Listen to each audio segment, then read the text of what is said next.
तुम धन्यवाद करुचु प्रशंसा करुचु गौरव वंदना करुचु तुम आज एम को गोटे सुंदर दिन आउ से जुलाई मासर प्रथम दिन देखार देल अनु अनु 6 मास बीतीगला आम को तुम तुम पक्षर बोहिकी आनीच आम को समस्त भाव आनंद शांति एवं सब अवस्था सुरक्षा निरापत्ता जुगैच आम परिवार तुम आशीर्वाद कर जीवन को तुम आशीर्वाद परिपूर्ण कर प्रभु सबु दिन आम को प्रभु तुम से पवित्र आत्मा नूतन नूतन वाक्य माध्यम आम को तुम्हें जल सिंचित करत्मिक जीवन को वृद्धि लाभ करने तुम्हें वाक्य दे तुम धन्यवाद कर प्रशंसा कर गौरव कर जो भाई भाई मैंने सब जड़ित होती प्रभु आम से आत्मा धन्यवाद दूर आत्मार जमी विकास हुए उन्नति हुए आउ मजबूत हुए तुमरी प्रेम तुमरी विश्वास तुमरी भरोसा आम प्रार्थना कर प्रभु मु तो जान नी अभिका देवी बोली मात्र प्रभु से वक्ता जेहेतु आसी ना तुम्हें मो मुखर जहाँ कि वाक्य दब से वाक्य प्रभु मोर भाई भूणी मान पाखे प्रभु तुम्हें निजे परिवेशन जीशु नंबर मागिली शुण ग्रहण कर आमेन।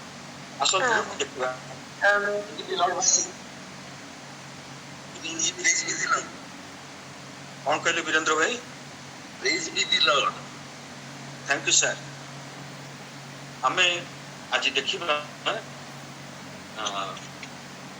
मेंटरिंग अर्थात हमर समस्त जीवन रे केबे ना केबे समय आसे जे आमनकर जीवन रो गतिपथ को आमनकर जीवन रो आत्मिक जीवन रे गोटे मार्गदर्शन दबा पाई दिग्दर्शन दबा पाई प्रभु काहाकु ना काहाकु आमनक पाइका से व्यवहार करंती जिभली मोर जीवन रो जदि आज प्रभु को पाखो को आसीच बोली कहले भूल हबो मात्र वाक्य प्रति जदि मोर श्रद्धा बढ़ी वाक्य दबा पाइका जदि आग्रह मोर होईची सेटा होची मोर प्रिय स्वर्गत बिहारी भाई बा जहाँ ना हूँ वीरेंद्र मोहन बिहारी तांकर वाक्य माध्यम मु अनुप्राणित हेली जे प्रभुंकर जो गभीर वाक्य को आम मैंने जो भाव में सुंदर भाव में जो मैंने आग्रह आसुनी बाइबल पढ़िया जो मान इंटरेस्ट ना बाइबल को बुझापी से पाखे जिते सरल भाव में आम मैंने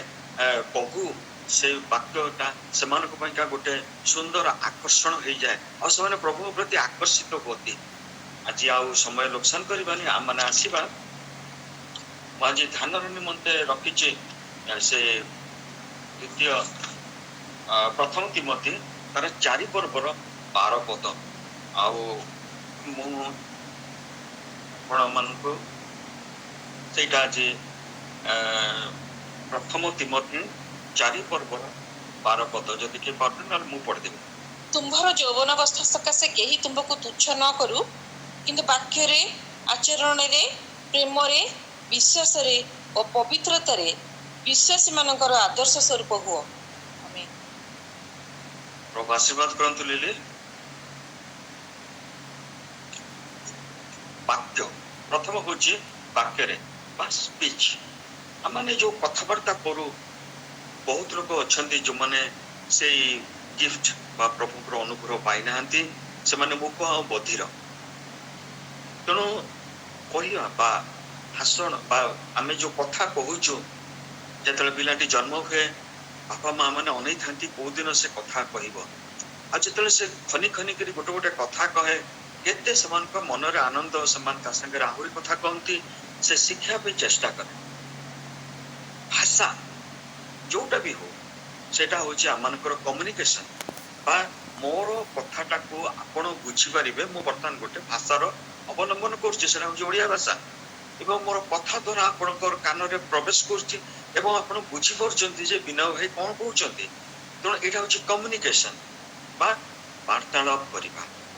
द्वितीय विषय होची आमाने आमनकर जो सब इमोशंस मु भी रागी पारे मु भी प्रेम करि पारे मु स्नेह करि पारे मु आदर करि पारे मु क्षमा देई पारे मु कांदी पारे मु हसी पारे एरा सब होची गोटे गोटे इमोशन आ से इमोशन को भी आमे वाक्य द्वारा आमे कोन करू ना अन्य पाखरे पहुंचेई पारू देख मो तो पर रागी छी एटा गोटे वार्तालाप आरे बापा टिके आउसी दे रे तो आज केते भलो पढिचू आ स्कूल जाइथिलु तोर टीचर तते गोटे सुंदर नंबर देइचंती ताकू सेटा होची प्रेमर आदरर एमती सब टाइप रो आमानकर पाखरे प्रभु से गिफ्ट देइचंती आमाने आमानकर हृदयर चिंता भावना को अन्य पाखे प्रकाश करिया पई किंतु एठी पाउल आमानकर तांकर आत्मिक पुत्र तिमोथी को कहउचंती जे तुमे तुमर वाक्य रे तापर जीवा आचरण को किंतु तुमर वाक्य रे तुमे कोन करो ना आदर्श देखाओ हमरो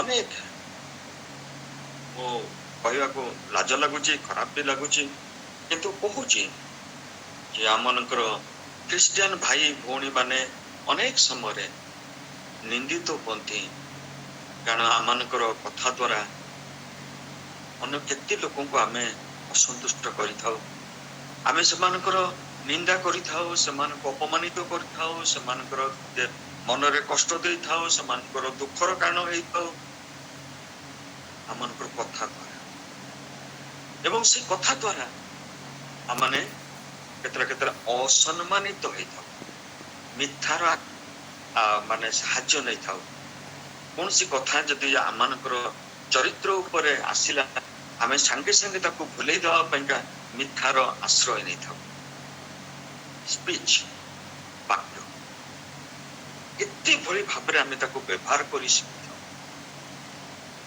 एवं शेषको आमने सेही वाक्य द्वारा विचार रे दोषी भी हेई परिबा निर्दोष भी हेई से मुखर वाक्य द्वारा आमने जीवन को पाई परिबा मरण को भी पाई परिबा आ आमनकर से मुखर भाषा को प्रभाव से कहा जाए हितोपद से कहा जाए तमरो मुखर भाषा हो गोटे फल परिका आ जो फल फलिबो से फल तमे पाइबो तो आमर को भाषा बा आमनकर स्पीच बा आमनकर वाक्य को सतर्क करिया पाइका तिमोथींकर मेंटर ताको सेटा एडवाइस दउचंती ताको परामर्श दउचंती कारण सेत्र को तिमोथी एफिसी रे गोटे पास्टर भाबरे काम करछन एवं से एई पास्टर काम करिया बेलकू कौन कौन परिबा दरकार से कथा से तांको बुझौचन देखंतु आमने जेमती कोनसी भाबरे अधिक टंका आसिले आमे ताको चिंता करू ताको इन्वेस्ट करिबा बा ताको कोठी कोठी आमने निवेश करिबा जहा पड़े कि आमानकर जो इंटरेस्ट हो डिविडेंड हो बा तार रिटर्न टा भलो आसीबो आज पाउल जे कि यौवन समय रे से लिखुचंती मु जने प्रचंड लोक थी गोटे बाइक बोली तर्जमा गोटे बहुत ओल्ड तर्जमा कहा कहा घर से बही थाई पारे वो बहुत प्रचंड थी as a very terrible man तांकर से यौवन समयटा सुंदर भाव रे कटिनी बोलिका आमे से थोड़ी जानी परछु बहुत से थिले क्रोधी लोक आउ रिवेंजफुल लोक सेही लोक आज से कहउचंती जे हे मोहर आत्मिक पुओ तिमोथी हे मोहर आत्मिक पुओ विनय हे मोहर आत्मिक पुओ वीरेंद्र हे मोहर आत्मिक झियो मधुस्मिता हे मोहर आत्मिक पुओ अमर तुमाने वाक्य रे सतर्क हुओ तुमाने जो वाक्य कहूच से वाक्य रे एते परिमाण रे शक्ति अछि सेथि पई तुमानको सावधान हबाकू पड़िबो एवं एई बापा परिका जे रोल करचंती से होचंती पाउल तिमोथी को एटा कहिबार उद्देश्य होची से तांकर धर्म जीवन रो अनुभूति को तांको ऊपर इन्वेस्ट करिया को चाहुचंती टंका को जेंती इन्वेस्ट करा जाए निवेश करा जाए समर्पण करा जाए जहा पर कि से टंका वृद्धि लाभ करिवो से आज तांकर आत्मिक पुओ को सेटा को से इन्वेस्ट करिया को चाहुचंती जे तुम कथारे वाक्य रे अन्यमान को निमंते आदर्श हो रोमी 12:2 Do not be conformed to this world, but be transformed by the renewal of your mind, that by testing you may discern what is the will of God, what is good, what is acceptable, what is perfect. ଗୋଟେ ପିଲାଟି ଯେତେବେଳେ ଜନ୍ମ ହୁଏ ତା ପାଖରେ ଡିସର୍ନିଂ spirit କିଛି ନଥାଏ। ତାର ବାପା ତାର ମା ତାର ଥାନ୍ତି ମେଣ୍ଟର। ତାକୁ ଯୁଆଡେ ନେବେ ସେ ଯିବ, ତାକୁ ଯାହା ଖାଇବାକୁ ଦେବେ ସେ ଖାଇବ, ତାକୁ ଯାହା ବସ୍ତ୍ର ଦେବେ ସେ ପିନ୍ଧିବ। କିନ୍ତୁ ଯେତେବେଳେ ସେ ବୟସରେ ବୃଦ୍ଧି ଲାଭ କରେ ସେତେବେଳେ ସେ ସେଇ କଥା ଗୁଡାକ ମାନେ ନାହିଁ। ସେ ଚାହେଁ ଯେ ମୁଁ ଯାହା ଚାହୁଁଛି ସେଇ ଅନୁସାରେ ମୁଁ କରିବି, ମୁଁ ମୋର ବିବେକ ମୋର ଚିନ୍ତା ମୋର ଜ୍ଞାନ ମୋର ଅନୁସାରେ ମୁଁ ବ୍ୟବହାର କରିବି। ଏଇଠି ପାଉଲ ରୋମୀ ମଣ୍ଡଳୀକୁ କହୁଛନ୍ତି ଜଗତରେ ଯୋଉ ଧାରା ଚାଲିଛି, ଜଗତରେ ଯୋଉ ବ୍ୟବସ୍ଥା ଚାଲିଛି ତୁମେ ସେଇ ଅନୁସାରେ ଚାଲ ନାହିଁ। କାରଣ ତୁମମାନଙ୍କର ଯୋଉ ମନର ଯୋଉ ଚିନ୍ତାଧାରା ସେଟା ଦିନକୁ ଦିନ ପରିବର୍ତ୍ତନ ହଉଛି। ମୁଁ ଅବିକା ଯୋଉ ପ୍ରାର୍ଥନାଟି ଆରମ୍ଭ କଲି ସେଥିରେ ମଧ୍ୟ ମୁଁ ସେଇଟାକୁ ଉଲ୍ଲେଖ କରିଛି ଯେ ପ୍ରଭୁ ଆମମାନଙ୍କୁ ଏଇ ପ୍ରାତଃ କାଳରୁ ଯୋଉ ଯୋଉ ସୁନ୍ଦର ସୁନ୍ଦର ବାକ୍ୟ ତାଙ୍କର ଦାସ ଦାସୀ ମାନଙ୍କ ଦ୍ଵାରା ଦଉଛନ୍ତି ତାହା ଫଳରେ ଆମମାନଙ୍କର ଆତ୍ମିକ ଜୀବନ ଯଦିଓ ଆମମାନେ ଅଦୃଶ୍ୟରେ ଦେଖି ପାରୁନାହୁଁ ତାହା ଦିନକୁ ଦିନ ପରିବର୍ଦ୍ଧିତ ହଉଛି, ରୂପାନ୍ତରିତ ହଉଛି ଆଉ ଆସ୍ତେ ଆସ୍ତେ ସେଟା ବୃଦ୍ଧି ଲାଭ କରୁଛି। ଯାହା ଆମେ ଥିଲୁ ତାହା ଆମେ ନାହୁଁ ଆଜି। ଆମେ ଚିନ୍ତାରେ ମାନସିକ ଚିନ୍ତାରେ ଆମମାନଙ୍କର ଆତ୍ମିକ ଭାବରେ ଆମମାନେ ପରିବର୍ତ୍ତିତ ହଉଛୁ। କୌଣସି ବିଷୟ ଓଭରନାଇଟ୍ ହୁଏ ନାହିଁ ବା ଆଜି ମଞ୍ଜି ପୋତିଲେ କାଲି ଗଛ ହବ ସେମିତି ନୁହେଁ। ଆତ୍ମିକ ଜଗତରେ ମଧ୍ୟ ସେଇଆ। କୌଣସି ବିଷୟ ଯେ ପ୍ରଭୁଙ୍କ ପାଖକୁ ଆସେ ସାଙ୍ଗେ ସାଙ୍ଗେ ତା ଜୀବନରେ ସେ ପରିପକ୍ୱତା ଅନୁଭବ ଆମେ କରିପାରି ନଥାଉ। ହଁ ସେ ପ୍ରଭୁଙ୍କ ପାଖକୁ ଆସେ, ତାର ପାପ ସବୁ କ୍ଷମା ହୋଇଛି, ତାର ପାପ ସବୁ ରକ୍ତରେ ପ୍ରଭୁ ଧୋଇ ଦେଇଛନ୍ତି, ସେ ଏକ ନୂଆ। କିନ୍ତୁ ତା ପାଇଁକା ଦରକାର ଗୋଟେ ଜଣଙ୍କର ଗାଇଡ, ଯେ ତାକୁ ଗାଇଡ କରିବେ, ତାକୁ ପରାମର୍ଶ ଦେବେ, ତାକୁ ଉତ୍ସାହିତ କରିବେ। ଭଲ କଣ ମନ୍ଦ କଣ ସହଭାଗିତା କଣ, କୋଉଥିରେ ସେ ରହିବ କୋଉଥିରେ ରହିବନି ଏ ସବୁ ତାକୁ ବୁଝେଇବେ। ଗୋଟେ ପିଲାଟି ମା ପାଖରୁ ସେ ପରାମର୍ଶ ପାଏ, ତାପରେ ଯେତେବେଳେ ସ୍କୁଲକୁ ଯାଏ ଶିକ୍ଷକ ଶିକ୍ଷୟିତ୍ରୀ ମାନଙ୍କ ଦ୍ୱାରା ସେ ପରାମର୍ଶ ପାଏ, ଯେତେବେଳେ ଉପର ହାୟର ସ୍ତରକୁ ଯାଏ ସେଠି ତାଙ୍କର ଗାଇଡ ଥାନ୍ତି ଆଉ ସେ ଗାଇଡ ତାଙ୍କୁ ବତାନ୍ତି ଯେ ତୁମେ କୋଉ ଜାଗାକୁ ଯିବ କଣ ଯିବ। ମୋର ପୁଅ ଯେତେବେଳେ ବାଙ୍ଗାଲୋରରେ IISc ବାଙ୍ଗାଲୋରରେ ପଢୁଥିଲା ଏମଟେକ୍ କରୁଥିଲା ସେତେବେଳେ ତାର ଯୋଉ ପ୍ରଫେସର ମାନେ ଥିଲେ ତାକୁ ଗାଇଡ କଲେ ଯେ କେମିତି ଭାବରେ ଫରେନରେ PhD କରିବା ପାଇଁ ସୁବିଧା ଅଛି। ଆମେ କିଛି ଜାଣିନଥିଲୁ, ସେ ତାକୁ ଗାଇଡ କଲେ କେମିତି ସ୍କଲାରସିପ ମିଳିବ। ସେ ରୋଲ୍ସ ରଏସର ସ୍କଲାରସିପ ପାଇଲା, ତା ପାଇଁ ସେ ବାଟ ବତେଇ ଦେଲେ, ଏଇ ଫର୍ମରେ ଏଇ ଟାଇପର ଆବେଦନ କଲେ। ଆମେ କହିବାର ଉଦ୍ଦେଶ୍ୟ ହଉଛି ସବୁ ଅବସ୍ଥାରେ ଆମମାନଙ୍କର ମେଣ୍ଟରର ଆବଶ୍ୟକତା ଅଛି। ଏବେ ଦେଖନ୍ତୁ ଆମେ ଟିକେ ପଛକୁ ଫେରିବା, ବୋଧେ ଆଦି ପୁସ୍ତକ 17 ପର୍ବରେ ସେତେବେଳକୁ ଅବ୍ରାହ୍ମକୁ 99 ବର୍ଷ ଆଉ ପ୍ରଭୁ କହୁଛନ୍ତି be thou perfect and walk with me। ମୋ ସହିତ ଚାଲିକିରି ତୁମେ କଣ ହୁଅ ନା ସମ୍ପୂର୍ଣ୍ଣ ହୁଅ, ପରଫେକ୍ଟ ହୁଅ, ପରିପକ୍ୱ ହୁଅ। ତା ମାନେ ହଉଛି ବୟସ ସାଙ୍ଗରେ ପରିପକ୍ୱତାର କୌଣସି ସମ୍ପର୍କ ନାହିଁ। ଗୋଟେ 10 ବର୍ଷର ପିଲା ଗୋଟେ 20 ବର୍ଷର ପିଲା ତାର ହୁଏତ ଆତ୍ମିକ ପରିପକ୍ୱତା ହେଇଥାଇପାରେ, ପ୍ରଭୁଙ୍କ ସାଙ୍ଗରେ ଚାଲିବାର ସମ୍ପର୍କ, ପ୍ରଭୁଙ୍କ ସାଙ୍ଗରେ ଚାଲିବାର ତାର ଯୋଉ ସେ ଆତ୍ମିକ ପରିପକ୍ୱତା ଆସିଥାଇପାରେ। କିନ୍ତୁ ଅବ୍ରାହ୍ମଙ୍କର 99 ବର୍ଷ ବୟସରେ ପ୍ରଭୁ ତାକୁ କହୁଛନ୍ତି ମୋ ସାଙ୍ଗରେ ଚାଲ ଆଉ ତୁମେ ପରଫେକ୍ଟ ହୁଅ। ସମୟର ସାଙ୍ଗରେ ବୟସର ସାଙ୍ଗରେ ଆମମାନଙ୍କ ଜୀବନର ପରିପକ୍ୱତା ନଥାଏ, ମାତ୍ର ଆମର ମେଣ୍ଟରସିପ ଯେତେବେଳେ ପ୍ରଭୁ ହୁଅନ୍ତି ସେତେବେଳେ ସେ ଆମମାନଙ୍କୁ ଏକ ସୁଦକ୍ଷ ଚିନ୍ତାଧାରାର ବ୍ୟକ୍ତି ବିଶେଷ ମାନଙ୍କୁ ଦିଅନ୍ତି ଯୋଉମାନେ ଆମମାନଙ୍କର ଜୀବନର ଗତିପଥକୁ ବଦଳେଇ ଦିଅନ୍ତି।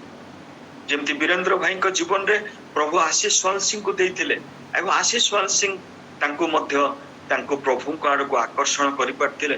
ମୋ ଜୀବନରେ ବୀରେନ୍ଦ୍ର ମୋହନ ବିହାରୀଙ୍କୁ ଦେଇଥିଲେ, ବିହାରୀ ଭାଇଙ୍କୁ, ସେ ମତେ ପ୍ରଭୁଙ୍କ ବାକ୍ୟ ପ୍ରତି ଆକର୍ଷଣ କରିପାରିଥିଲେ।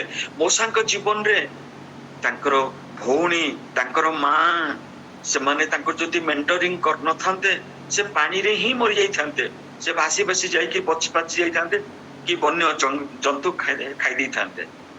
ତାପରେ ତାଙ୍କର ସେ ରାଜକୁମାରୀ ଫାରୋଙ୍କର ଯୋଉ କନ୍ୟା ସେ ତାଙ୍କୁ ମେଣ୍ଟର କରିଛନ୍ତି। ତାପରେ ସେଇ ଜାଗାର ସେଇ ଫାରୋଙ୍କର ସେଇ ଯୋଉ ରାଜଭବନର ଯେତେ ଯେତେ ସବୁ ଭିନ୍ନ ଭିନ୍ନ ସାମରିକ ବିଶାରଦ ମାନେ ଜ୍ଞାନର ପରିପୂର୍ଣ୍ଣ ଯୋଉ ବ୍ୟକ୍ତି ମାନେ ଟିଚର ମାନେ ପ୍ରଫେସର ମାନେ ସମ୍ପୂର୍ଣ୍ଣ ଭାବେ ତାଙ୍କୁ ଜ୍ଞାନ ଦେଇଛନ୍ତି, ସେଟା ଅନୁତନ୍ୟ ଆମର ଅନ୍ୟତ୍ର ଲେଖା ହେଇଛି। ସବୁଥିରେ ତାଙ୍କୁ ମେଣ୍ଟରିଂର ଆବଶ୍ୟକତା ପଡିଛି ଗୋଟେ ସୁଦକ୍ଷ ହବା ପାଇଁ। ଶେଷକୁ ଯେତେବେଳେ ସେ ପ୍ରଭୁଙ୍କର ବାଧ୍ୟ ହୋଇକିରି ଇସ୍ରାଏଲ ଲୋକମାନଙ୍କୁ ସେ ପ୍ରାନ୍ତରକୁ ନେଇକିରି ସେ ଯାତ୍ରା କରୁଛନ୍ତି, ତାଙ୍କ ଶ୍ୱଶୁର ଜିତ୍ର ସେ ମଧ୍ୟ ଆସିଛନ୍ତି। ଆଉ ସେ ଆସି କହୁଛନ୍ତି, ବହୁତ ଇଣ୍ଟରେଷ୍ଟିଂ, ସେଟା ଟିକେ ପଢିଦେବା, ସମୟ ଯଦି ଚାଲି ଯାଉଛି। ଏକ୍ସୋଡସ୍ ତାର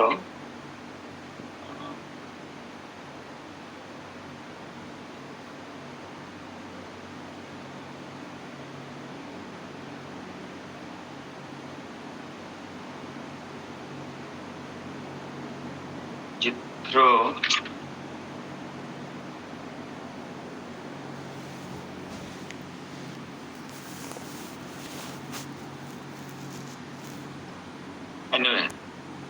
ହଠାତ୍ କିନା ପାଉନି, କିନ୍ତୁ ସେଇଟା ଅତି ସୁନ୍ଦର ଭାବରେ ଲେଖା ହେଇଛି। ମୁଁ ସେଟା ଚାହୁଁଥିଲି ଆପଣ ମାନେ ଚିତ୍ର ଆସୁଛନ୍ତି, ଆସି ପଚାରୁଛନ୍ତି ତମେ ଏ କଣ କରୁଛ, ହ୍ୱାଟ ୟୁ ଆର୍ ଡୁଇଂ। ଏକ୍ସୋଡସ୍ 18 ଅଛି ସାର୍। ହଁ କେତେ 18 ଟିକେ ପଢିଦିଅ,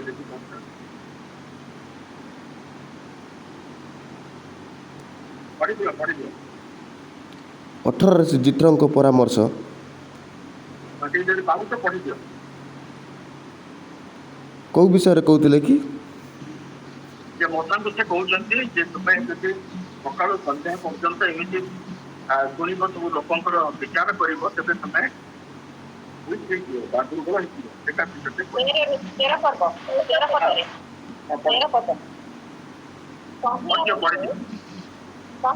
ମୂଷା ଲୋକମାନଙ୍କ ବିଚାର କରିବାକୁ ବସନ୍ତେ, ଲୋକମାନେ ପ୍ରଭାତଠାରୁ ସନ୍ଧ୍ୟା ପର୍ଯ୍ୟନ୍ତ ତାଙ୍କ ସମ୍ମୁଖରେ ଛିଡା ହୋଇ ରହିଲେ। ସେତେବେଳେ ମୂଷା ଲୋକମାନଙ୍କର ବିଷୟରେ ଯାହା ଯାହା କଲେ, ତାଙ୍କର ଶ୍ୱଶୁର ତାହା ଦେଖି କହିଲେ, ତୁମେ ଲୋକମାନଙ୍କ ପ୍ରତି ଏ କି ରୂପ ବ୍ୟବହାର କରୁଅଛ? ତୁମେ କିଏ ହେତୁ ଏକାକୀ ବସ ଓ ସମସ୍ତ ଲୋକ ପ୍ରଭାତଠାରୁ ସନ୍ଧ୍ୟା ପର୍ଯ୍ୟନ୍ତ ତୁମ ଚାରିଆଡେ କାହିଁକି ଛିଡା ହୋଇ ରହନ୍ତି? ତାପରେ ମୂଷା ଆପଣ ଶ୍ୱଶୁରଙ୍କୁ କହିଲେ, ଲୋକମାନେ ପରମେଶ୍ୱରଙ୍କର ବିଚାର ବୁଝିବା ପାଇଁ ମୋ ପାଖକୁ ଆସନ୍ତି ଓ ସେମାନଙ୍କର କୌଣସି ବିବାଦ ହେଲେ ମୋ ପାଖକୁ ଆସନ୍ତି। ତହିଁରେ ମୁଁ ବାଦୀ ଓ ପ୍ରତିବାଦୀ ମଧ୍ୟରେ ବିଚାର କରେ, ପୁଣି ପରମେଶ୍ୱରଙ୍କର ବିଧି ଓ ବ୍ୟବସ୍ଥା ସବୁ ସେମାନଙ୍କୁ ଜ୍ଞାତ କରାଏ। ଅନନ୍ତର ମୂଷାଙ୍କ ଶ୍ୱଶୁର କହିଲେ, ତୁମର ଏହି କର୍ମ ଭଲ ନୁହେଁ। ତୁମ୍ଭେ ଓ ତୁମର ସଙ୍ଗୀ ଏହି ଲୋକମାନେ ଦୁହେଁ ନିଶ୍ଚୟ କ୍ଷୀଣ ହୋଇଯିବେ, କାରଣ ଏ କାର୍ଯ୍ୟ ତୁମ ନିମନ୍ତେ ଅତି ଭାରି। ତୁମେ ଏକାକୀ ଏହା ସାଧନ କରି ନ ପାର। ଯେହେତୁ ମୋ କଥାରେ ମନୋଯୋଗ କର, ମୁଁ ତୁମକୁ ପରାମର୍ଶ ଦେବି, ପୁଣି ପରମେଶ୍ୱର ତୁମର ସହବର୍ତ୍ତୀ ହେଉନ୍ତୁ। ପରମେଶ୍ୱରଙ୍କ ଛାମୁରେ ତୁମେ ଲୋକମାନଙ୍କର ପକ୍ଷ ହୋଇ ସେମାନଙ୍କର କଥା ପରମେଶ୍ୱରଙ୍କ ନିକଟରେ ଜଣାଅ। ପୁଣି ତୁମ୍ଭେ ସେମାନଙ୍କୁ ବିଧି ଓ ବ୍ୟବସ୍ଥାରେ ଉପଦେଶ ଦିଅ ଓ ସେମାନଙ୍କର ଗନ୍ତବ୍ୟ ପଥ ଓ କର୍ତ୍ତବ୍ୟ କର୍ମ ଦେଖାଅ। ଆଜ୍ଞା, ସେଇ ଯାତ୍ରା ପୁସ୍ତକର 17ରୁ 21ଟା ପଢ। ଆହୁରି ତୁମ 18ର ଭାଇ। 21। ଆହୁରି ତୁମେ ଏହି ଲୋକମାନଙ୍କର ମଧ୍ୟରୁ କର୍ମକ୍ଷମ ଅର୍ଥାତ୍ ପରମେଶ୍ୱରଙ୍କର ପ୍ରତି ଭୟକାରୀ ଓ ସତ୍ୟବାଦୀ ଓ ନ୍ୟାୟ ଲାଭ ଘୃଣାକାରୀ ଲୋକମାନଙ୍କୁ ମନୋନୀତ କର। ପୁଣି ଆମର ଇଂରାଜୀରେ ଲେଖା ହେଇଛି, select among them reliable people। ସେ କହିନାହାନ୍ତି ଅଗା ବଗା ଖଗା ଯାହା ପାରୁଛ ସମସ୍ତଙ୍କୁ ନେଇ ଆସ, ତାଙ୍କୁ ବସେଇ ଦିଅ। Select among them reliable people। 2 ତିମୋଥୀ 2 ପର୍ବର 2 ପଦ ପଢ। 2 ତିମୋଥୀ 2 ପର୍ବର 2 ପଦ। ଆଉ ଅନେକ ସାକ୍ଷୀଙ୍କ ସାକ୍ଷାତରେ ଯେଉଁ ସବୁ ବାକ୍ୟ ମୋ ଠାରୁ ଶୁଣିଅଛ, ଯେଉଁମାନେ ଅନ୍ୟମାନଙ୍କୁ ମଧ୍ୟ ଶିକ୍ଷା ଦେବାକୁ ସମର୍ଥ, ଏପରି ବିଶ୍ୱସ୍ତ ଲୋକମାନଙ୍କ ନିକଟରେ ସେ ସବୁ ଅର୍ପଣ କର। ବାସ୍ ତାକୁ NIV ରେ ଲେଖା ହଉଛି ରିଲାଏବଲ୍ ଆଣ୍ଡ କ୍ୱାଲିଫାଇଡ୍। ଯେତେବେଳେ ଆମେ ମେଣ୍ଟରିଂ କରୁ ସେତେବେଳେ ଆମମାନେ ସବୁଠୁ ରିଲାଏବଲ୍, ଡିପେଣ୍ଡେବଲ୍, କ୍ୱାଲିଫାଇଡ୍ ଲୋକଙ୍କୁ ଆମେ ଚାହିଁଥାଉ, ଯୋଉମାନେ କି ଆମମାନଙ୍କର ଯୋଉ ଅନୁଭୂତିକୁ, ଆମମାନଙ୍କର ଯୋଉ ଉପଦେଶକୁ ସେମାନେ କ୍ୟାରି ଆଉଟ୍ କରିକି ଯାଇପାରିବେ। ଏବଂ ସେଥିପାଇଁକା ପାଉଲ ମଧ୍ୟ ତିତସରେ ବୋଧେ ତିତସ 2 ପର୍ବର 7 ଆଉ 8 ପଦରେ ସେ କଥା ଲେଖୁଛନ୍ତି। ତିତସ 2 ପର୍ବ ତୁମେ ନିଜେ ଆପଣ ଆଚରଣରେ ଉତ୍ତମତାର ଆଦର୍ଶ ଦେଖାଅ, ଶିକ୍ଷାରେ ଅକୃତ୍ରିମ ଓ ଗଭୀର ଭାବ ଏବଂ ହିତଜନକ ଅଖଣ୍ଡନୀୟ ବାକ୍ୟ ପ୍ରକାଶ କର, ଯେପରି ବିପକ୍ଷ ଲୋକ ଆମମାନଙ୍କର ବିଷୟରେ କୌଣସି ମନ୍ଦ କଥା କହି ନ ପାରି ଲଜ୍ଜିତ ହେବ। ଏଠି ବି ଲେଖା ହଉଛି ଇନ୍ ଏଭ୍ରିଥିଙ୍ଗ ସେଟ୍ ଦେମ୍ ଆନ୍ ଏକ୍ସାମ୍ପଲ୍। ଆଜି ଏଇ ଏକ୍ସାମ୍ପଲର ବହୁତ ଚାହିଦା ଅଛି। ଯଦି କୌଣସି ବିଭାଗରେ ଚାକିରିର ସୁଯୋଗ ଥାଏ ଲୋକ ଆପ୍ଲାଏ କରନ୍ତି। ଆଜି ପ୍ରଭୁ ଆମମାନଙ୍କୁ ସେ ଆହ୍ୱାନ ଦଉଛନ୍ତି ଏଇ ଜଗତରେ ଉଦାହରଣ ସୃଷ୍ଟି କରିବା ପାଇଁ, to set an example. Titus କହୁଛନ୍ତି ଇନ୍ ଟିଚିଂ ସୋ ଇଣ୍ଟିଗ୍ରିଟି, ଶିକ୍ଷାଦାନରେ ଅକୃତ୍ରିମ ଭାବ ଦେଖାଅ, ଗୋଟେ ଜେନ୍ୟୁଇନନେସ୍ ଦେଖାଅ। In your teaching show seriousness, ଆମମାନଙ୍କର ଶିକ୍ଷାଦାନ କେତେ ଗୁରୁତ୍ୱପୂର୍ଣ୍ଣ ଏଟାକୁ ଅନ୍ୟମାନଙ୍କୁ ବୁଝାଅ, ଶିକ୍ଷା ଦିଅ। In your teaching show soundness of teaching, ବା ଆମର ଯୋଉ ଶିକ୍ଷାଦାନର ସେଟା କେତେ ମଜବୁତ ସାଉଣ୍ଡନେସ୍ ଅଫ୍ ଟିଚିଂ ଅନ୍ୟମାନଙ୍କୁ ଆମକୁ କହିବାକୁ ପଡିବ। ଏଟା କହିବା ଦ୍ୱାରା ମୁଁ ଯେମିତି ଆଜି ଏନକରେଜ ହେଇକି ଆସିଛି, ଆହୁରି ଅନେକ ଲୋକ ସେମିତି ଅନୁପ୍ରାଣିତ ହେବେ, ସେମାନେ ଏନକରେଜଡ ହେବେ। ପ୍ରଭୁଙ୍କର ବାକ୍ୟ କେତେ ଉତ୍ତମ, ପ୍ରଭୁଙ୍କର ବାକ୍ୟ କେତେ ମଜବୁତ, ପ୍ରଭୁଙ୍କର ବାକ୍ୟ କେତେ ଶକ୍ତିଶାଳୀ। ଏଇ ଯୋଉ ଲୋକ ଶିକ୍ଷାଦାନ କରୁଛି ତା ଜୀବନର ଉଦାହରଣ ଆମେ ଦେଖୁଛୁ, ତା ଜୀବନର ଯୋଉ ଫ୍ରାଗ୍ରାନ୍ସ ଦିଟା ଅଛି, ଗୋଟେ ଗନ୍ଧ ଅଛି, ଗୋଟେ ବାସ୍ନା ଅଛି। ମୁଁ ଗନ୍ଧ ବିଷୟରେ କହୁନି, ବାସ୍ନା ବାହାରୁଛି। ଆମମାନେ ହେଉଛି ଈଶ୍ୱରଙ୍କର ସେ ବାସ୍ନା, ସୁବାସ। ଆମମାନେ ଯୁଆଡେ ଯାଉଛୁ ସେଇ ସୁବାସ ବିଛୁରିତ କରୁଛି। This is the primary quality of a mentor. ଆମେ ଜଗତରେ ଛାଡିବା ପୂର୍ବରୁ ପ୍ରଭୁ ଚାହାନ୍ତି କାହାକୁ ନା କାହାକୁ ପ୍ରଭୁଙ୍କ ଜୀବନ ଆଡକୁ ଆକର୍ଷଣ କରିବା, ଆମେ ତାର ମେଣ୍ଟର ହବା, ତାର ଧର୍ମୀୟ ଚିନ୍ତାଧାରାକୁ, ତାର ପ୍ରଭୁଙ୍କ ପ୍ରତି ପ୍ରେମକୁ ଏଭଳି ଭାବରେ ସେ ଆକୃଷ୍ଟ ହବ ଆମ ଜୀବନ ଦେଖିକିରି। ସେ କହିବ ଯେ ହଁ ଏଇ ପ୍ରଭୁ ଅତି ସୁନ୍ଦର ପ୍ରଭୁ। ଗୋଟେ ଛୋଟ ଉଦାହରଣ ଦଉଛି, ବାଲେଶ୍ୱରର ବହୁତ ବର୍ଷ ତଳର ବାଲେଶ୍ୱରର 2ଟା ବୁଢୀ, ସେମାନେ ଗିର୍ଜା ଆସନ୍ତି ରିକ୍ସାରେ। ସେଇ ସମୟରେ ଅଟୋ ଫଟୋ କିଛି ନଥିଲା। ରିକ୍ସାରେ ଆସିବା 5 ଟଙ୍କା, ଯିବା 5 ଟଙ୍କା, 10 ଟଙ୍କାରେ ତାଙ୍କର ଯିବା ଆସିବା ହେଇଯାଏ। ସେମାନେ ଗିର୍ଜା ସାରିକି ପଳାନ୍ତି। ସେ ରିକ୍ସା ବାଲା ନାଁ ହଉଛି ରାଜୁ। ଦିନେ ସେ ଗିର୍ଜାରେ କୁହାଗଲା ଯଦି ପ୍ରଭୁଙ୍କ ପ୍ରେମକୁ ଦେଖେଇବାକୁ ପଡିବ ତେବେ ଆମମାନଙ୍କୁ ଅନ୍ୟମାନଙ୍କୁ ମଧ୍ୟ ସେ ପ୍ରେମକୁ ବାଣ୍ଟିବାକୁ ପଡିବ। ସେ 2 ବୁଢୀ ସେମାନେ ଚିନ୍ତା କଲେ ବୋଧେ ଆମମାନେ ଯାହା କର୍ତ୍ତବ୍ୟ ଆମେ କରୁନାହୁଁ ସେ ରିକ୍ସା ବାଲା ବୋଧେ ପାଇବା ଅଧିକ, ଆମେ ତାକୁ କମ ଦଉଛୁ, ସେ ଗୋଟେ ଗରିବ ଲୋକ, ଆମେ ତାକୁ ପ୍ରେମ ଦେଖେଇବା। ସେଦିନ ସେମାନେ ଘରକୁ ଫେରି ତାକୁ 20 ଟଙ୍କା ଦେଲେ। ସେ ରିକ୍ସା ବାଲା ରାଜୁ ପଚାରୁଛି ମତେ କାହିଁକି 20 ଟଙ୍କା ଦେଲ? ନା ଆଜି ଆମେ ଶିକ୍ଷା ପାଇଲୁ ଚର୍ଚ୍ଚରେ ଯେ ଆମମାନଙ୍କୁ ଈଶ୍ୱରଙ୍କର ବା ଯୀଶୁଙ୍କ ପ୍ରେମ ଅନ୍ୟମାନଙ୍କୁ ବାଣ୍ଟିବାକୁ ପଡିବ। ଆମେ ଭାବିଲୁ ଆମେ ତତେ ଯୋଉ ପଇସା ଦଉଛୁ ସେଟା ବୋଧେ କମ ପଇସା, आमे सेथिपेंका से प्रेम पाई जीशुंकर प्रेम पाई जीशु जे तते प्रेम करते एटा जणैया पेंका आमे आउ 10 टंका दउ बस जीशु के मते बुझाओ नाई संध्या हे गलानी आमे ने बुढ़ी लोक तो खाली सकाळु से सकाळु आसी हाजर मते कुह से जीशु के ए माने बुझे आउ परित्राण कोन जीशु को प्रेम कोन जीशु को कृषि और मृत्यु को जहाँ जमती ताको पारले से बुझेले आ परवर्ती समय से राज्य मध्य प्रभु को ग्रहण कला आ से ख्रीस्टान हैला एई साक्ष्य दबार माने होची आमानकर जीवनटा होची साक्ष्यर जीवन आमानकर वाक्य जदि सुदृढ़ हुए आमाने आमानकर साक्ष्य मध्य सुदृढ़ हबो लिलिटी पढ़ी दियो हितोपदेश 13 पर्वर 20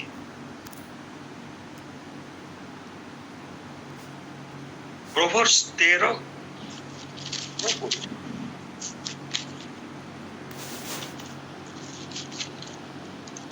ଜ୍ଞାନୀ ସଙ୍ଗରେ ଗମନାଗମନ କର, ତହିଁରେ ତୁମେ ଜ୍ଞାନୀ ହେବ, ମାତ୍ର ମୂର୍ଖମାନଙ୍କର ସଙ୍ଗୀ କ୍ଲେଶ ପାଇବ।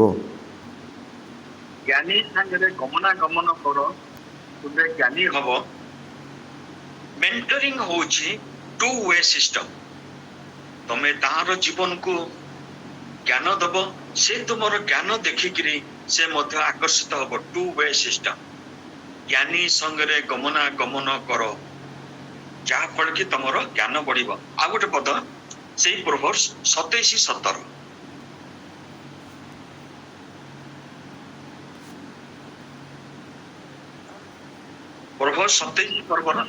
ଯେପରି ଲୁହା ଲୁହାକୁ ସତେଜ କରେ, ସେପରି ମନୁଷ୍ୟ ଆପଣା ବନ୍ଧୁର ମୁଖ ସତେଜ କରେ। आयरन आयरन गोटे जो माने मांस आने जाइए देखिथिबे से जो माने मांस काटती गोटे लुहाटा रखिथिबे ताको फाई कहती किछि समय काटिला परे ता दाढ़ टिके कमी जाए आ समान सेहितरे घसी दियंती घसी देकी पुणी मांस काटिया आरंभ करती as the iron sharpens iron काठरे कले से दाढ़ुआ हबनी ये अन्य कोथरे कले दाढ़ हबनी लुहा रे लुहा को घसा जाए जेतला माने प्रभुंकर पिला मान को संगे आमे ज्ञान रे बुद्धि रे चिंता रे आध्यात्मिक रे आमे संग संगे संपर्क स्थापन करू सहभागिता जीवन स्थापन करू से माने भी मध्य वृद्धि लाभ करती आमानक जीवन रे मध्य आमानक पाइका प्रभु उत्साह दियंती आशीर्वाद दियंती as iron sharpens iron so one person sharpens another गोटे लोक अन्य लोक को आउ से धारुहा करिवो बा प्रभु प्रेम रे प्रभुकर निमंते ताको आहुरी उद्योगी करिवो आ गोटे पढिबा फिलिप 4 पर्वर 9 पद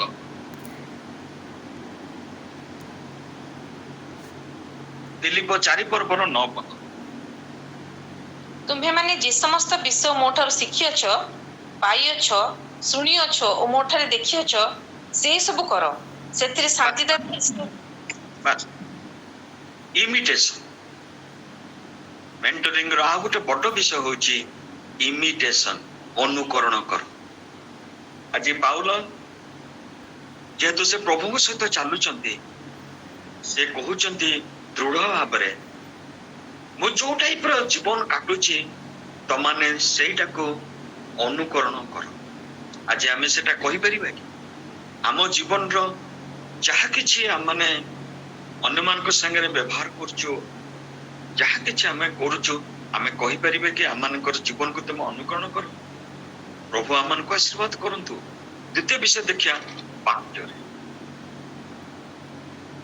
वाक्यटा होची सॉरी हमर आचरण आमानक आचरण होची सबुठ इम्पोर्टेंट गोटे इंग्रजी रे कथा अछि unless you stay under one roof you can not know a person बा एटा अनेक समय बाहागर रे मास्टर माने कहि थांती वो झियो से माने ताक बापा मां बाहागर संपन्न करंती सब किछि करंती किंतु असल विषय होची जेतले से माने एकत्र रुहंती परस्पर रो भावधारा को से माने देखन चिन्हंती बुझंती जानंती अनेक समय सेटा अनुकूल होई थाए ଅନେକ ସମୟ ସେଟା ପ୍ରତିକୂଳ ବି ହେଇଥାଏ, ଅନେକ ସମୟ ସେଟା ଆଦରର ହେଇଥାଏ, ଅନେକ ସମୟ ସେଟା ନିନ୍ଦାର ହେଇଥାଏ।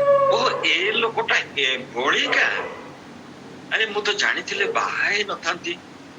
ପୁଣି ଯିଏ ମିଡିଏଟର ଥିବ ତା ଉପରେ ଦୋଷ ଦିଆଯାଏ, ତମେ ଆମକୁ କିଛି କହିଲନି, ଶେଷକୁ ଏଭଳି କ୍ୟାଣ୍ଡିଡେଟକୁ ତୁମେ ଏମାନଙ୍କୁ ଯୋଗେଇ ଦେଲ। ଆପଣ ମାନେ ସବୁ ଶୁଣିଥିବେ ଏ ଡାଇଲଗ। କାହିଁକି ଏଟା ହୁଏ? ଆମେ ଯେତେବେଳେ ଅଣ୍ଡର ୱାନ ଗ୍ରୁପ ରହୁ, ଆମେ ଗୋଟେ ଲୋକର ଜୀବନ ଚରିତ୍ରକୁ ଅତି ପାଖରୁ ଦେଖୁ, ଅତି ନିକଟରୁ ଦେଖୁ, କୋଉ ଟାଇପର ତାର ଆଚରଣ। arrogant, rude, complaining always, grumbling or angry। ରାଗି ଲୋକଟା କି ସବୁବେଳେ ମୋ ଦୋଷଟାକୁ ଧରୁଛି, ଛୋଟ ଛୋଟ କଥାରେ ମୋ ସାଙ୍ଗରେ ବିବାଦ କରୁଛି, ସବୁବେଳେ ଗୋଟେ ଅନିଷ୍ଟ ମନୋଭାବ ତାର ମୋ ପ୍ରତି ଅଛି, ପ୍ରତିହିଂସାର ମନୋଭାବ ଅଛି। ଏ ଲୋକ ଏଇଆ ଆଚରଣ। ପାଉଲ ତିମୋଥୀଙ୍କୁ କହୁଛନ୍ତି ବାକ୍ୟରେ, ଆଚରଣରେ।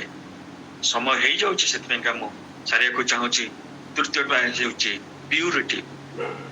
ମୁଁ ଛାଡି ଦଉଛି, ଆଉ ପ୍ୟୁରିଟିକୁ ଆସୁଛି ଲାଷ୍ଟ। ପ୍ୟୁରିଟି। ଅନେକ ସମୟରେ ଆମର ହାତ ସଫା ନଥାଏ। ହାତ ସଫା ମାନେ ଯୋଉ ହାତରେ ଆମେ ପ୍ରଭୁଙ୍କର ସେବା କରିଥାଉ, ପ୍ରାର୍ଥନା କରିଥାଉ, ସେଇ ହାତରେ ମଧ୍ୟ ଅନେକ ଅନୀତି, ଅନେକ ଦୁର୍ନୀତି, ଅନେକ ପାପର କାର୍ଯ୍ୟ ମଧ୍ୟ କରିଥାଉ। ତୁମର ଆହ୍ୱାନକର୍ତ୍ତା ଯେପରି ପବିତ୍ର, ତୁମେ ସେପରି ପବିତ୍ର ହୁଅ। ଏଟା ଲେଖୁଛନ୍ତି ପାଉଲ। ସେ ପବିତ୍ର ନଥିଲେ, ସେ ପବିତ୍ର ନଥିଲେ। ଯେତେବେଳେ ସେ ଦମସ୍କ ପଥରେ କହିଲେ, ସେ ଆଲୋକ ଦ୍ୱାରା ସେ ଦେଖିପାରିଲେନି, ତଳେ ପଡିଗଲେ, ସେତେବେଳେ କହୁଛନ୍ତି ହୁ ଆର୍ ୟୁ ଲର୍ଡ? ଏ ପ୍ରଭୁ ତୁମେ କିଏ? ପୁଣି ସେଇ ପାଉଲ ଶେଷକୁ କହୁଛନ୍ତି I know whom I have believed। ମୁଁ ଜାଣେ, ମୁଁ ତାହାଙ୍କୁ ଜାଣେ। ଆଉ ସେ ପ୍ରଶ୍ନ ପଚାରୁ, ସେ ପ୍ରଭୁଙ୍କୁ ଜୀବନର ସବୁ ଅବସ୍ଥାରେ ଦେଖି ସାରିଛନ୍ତି। ତାଙ୍କ ପୁନରୁତ୍ଥାନର ଶକ୍ତି ପ୍ରତିଦିନ ସେ ଦେଖିବା ପାଇଁ ଚାହୁଁଛନ୍ତି। That I may know him and the power of his resurrection। Philippians 2:13-11 କଣ? ମୁଁ ତାଙ୍କର ପୁନରୁତ୍ଥାନର ଶକ୍ତି ପ୍ରତିଦିନ ଚାହୁଁଛି, ଅଧିକରୁ ଅଧିକ ଦେଖିବି। That is mentorship।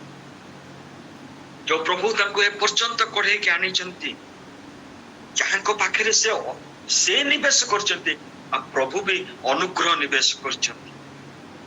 ଅନେକ କ୍ଲେଶ ମଧ୍ୟ ଦେଇ ଆମମାନଙ୍କୁ ଯିବାକୁ ପଡିବ।